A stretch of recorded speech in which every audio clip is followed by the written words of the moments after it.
Victoria Police Gazette presents a fascinating and unique view of the history of policing in Victoria. It's also a wonderful resource for family, local and social historians, providing information on the police, the criminals, the victims, and the places where they lived. In the first half of the 19th century, the Port Phillip district was policed by several autonomous forces, including the Rural Bench Constabulary, Gold Escorts, Melbourne Police and Water Police. In 1852, a Legislative Council Select Committee held an inquiry into the state of the police and recommended the formation of one integrated police force. On January 8, 1853, the Victoria Police was formally established. For administrative purposes, the colony was divided into 9 police districts, and as an effective way of providing information to each district and its stations was needed, a decision was made to produce a report similar to the British Police Gazette. On December 30th, 1853, the first issue of the Victoria Police Gazette was published. Each week it was distributed to all city and rural police stations and to government offices and newspaper publishers. Designed as a working tool, the Gazette played an important role in coordinating police activities by keeping the police up to date on current administrative affairs and by providing information on recent crimes, warrants and arrests. The first issue included reports of highway robbery, housebreaking, horse and cattle stealing, larceny and murder. There was a list of escaped convicts, including ticket of leave holders who'd failed to report to their residences and were therefore deemed to be at large. There were tables of military deserters, seamen who had deserted vessels in the bay, and the names of 26 deserters from the police force. They, like so many others, had headed to the goldfields, hoping to make their fortune. To aid the police, detailed descriptions of offenders and stolen property were provided. In an age where photographs were rare, these vivid descriptions helped paint a mental picture of what each individual or item looked like. A warrant of commitment in default of distress or payment of £4 7 has been issued at Majorca at suit of John Howard and George Essex against William O'Farrell, a Galway man, a bootmaker, aged about 29, 5 feet 10 inches high, about 12 stone weight, black curly hair, thin black whiskers and moustache, very pale face, short, thick nose, thick lips and swaggering gait. He is generally known by the name of Barney. He is likely to set up at Dunolly Rush and to inscribe his shop Barney's Own Make.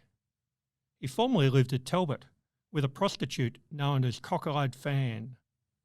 As the theft of livestock was a major problem in the colony, the Gazette usually contained extensive lists of stolen animals, once again including detailed descriptions.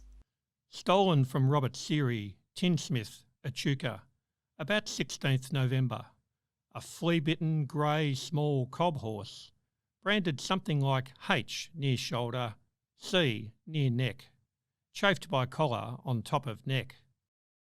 The Gazette also provided valuable information on the victims of crime, on missing friends, and deserted wives and children. The information in these reports often included personal details of a kind that wouldn't appear in any other historical record. Information is requested of Antonio Grimani, a Neapolitan, a musician, aged 26, 5 feet 7 inches high, thin and dark. Under the name of James Grimani, he was married 28th April 1856 at Castlemaine to Bridget Burns of Newcastle, County Wicklow, Ireland. He resided at Stawell for about 5 years, afterwards at Canterbury, New Zealand, and more recently at Hobart Town, whence he returned to Melbourne in January last. He is likely to be employed in some orchestra. He formerly travelled with Mr. Hall, polyphonist, and also with Mr. Lawrence, theatrical agent. With the latter, he is likely to have left Melbourne, 11th April 1864.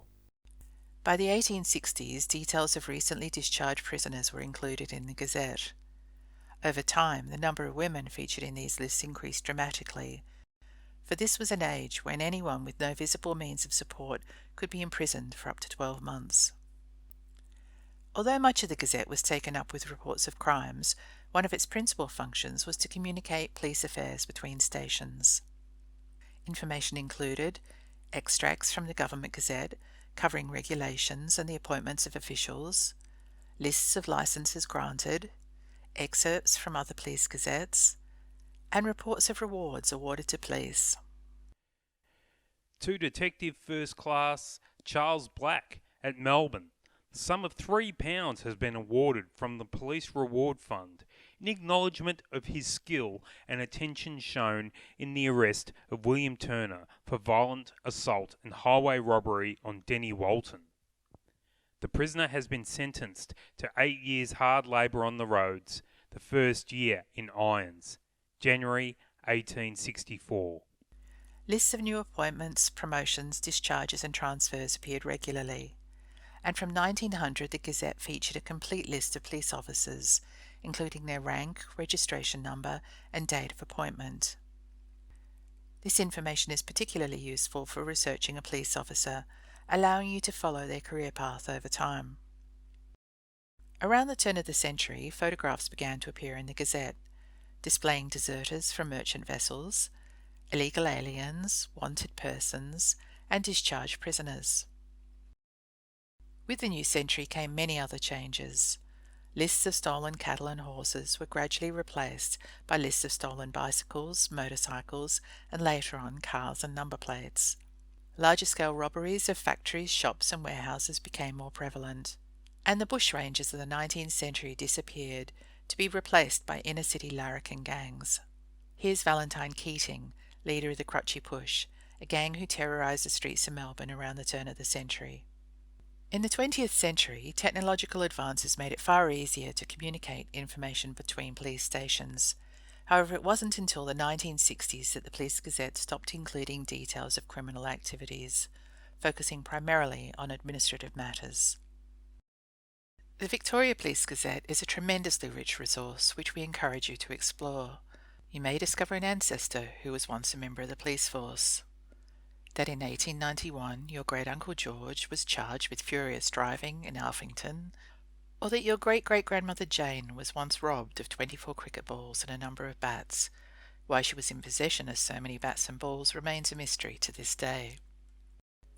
State Library Victoria holds copies of the Victoria Police Gazette from 1853 to 1971. Digitised copies of the Gazette for a selection of years can also be found on the Ancestry and Find My Past databases.